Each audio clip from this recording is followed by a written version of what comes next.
So, this is a story about the Grand Canyon and Egyptian artifacts that were found in the Grand Canyon.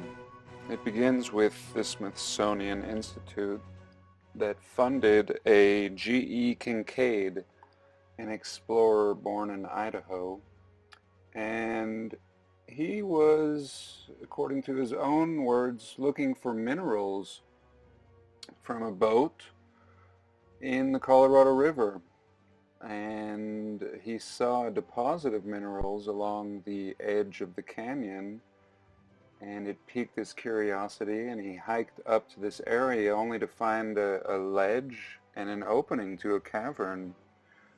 And the opening had carvings on both sides, and he went in and found more carvings and Egyptian artifacts and copper metallurgy and other metals that look like platinum work and all kinds of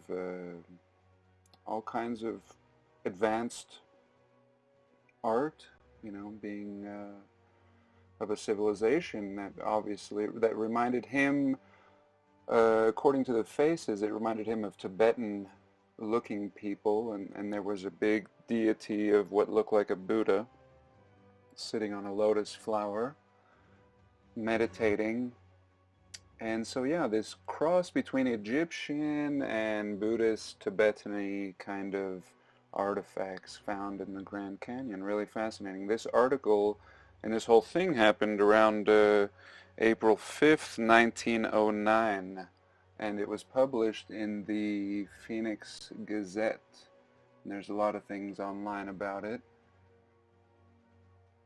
And then the story kind of disappeared. Actually, the most information we have came from that period, and then there's other things that kind of point to its validity, like non-access in the Grand Canyon, where this area is supposed to be. You're not allowed to fly over it. You're not allowed to hike to it.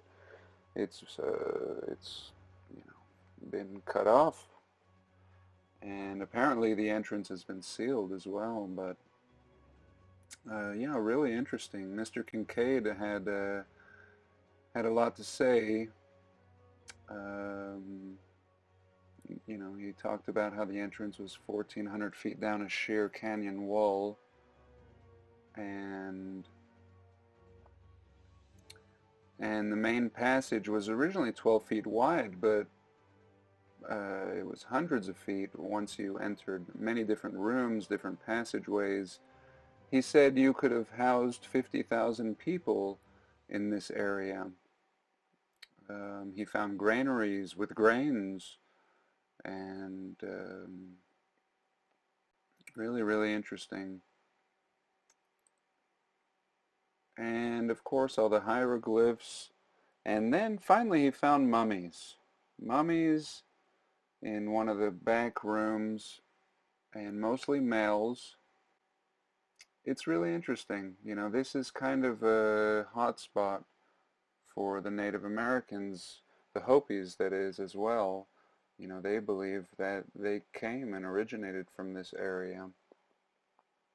And so, yeah, this may have very well have been the point where they originated from. According to their legend, they came from an underworld where it was dark, and the people they called them two hearts, and the Hopis, were one heart.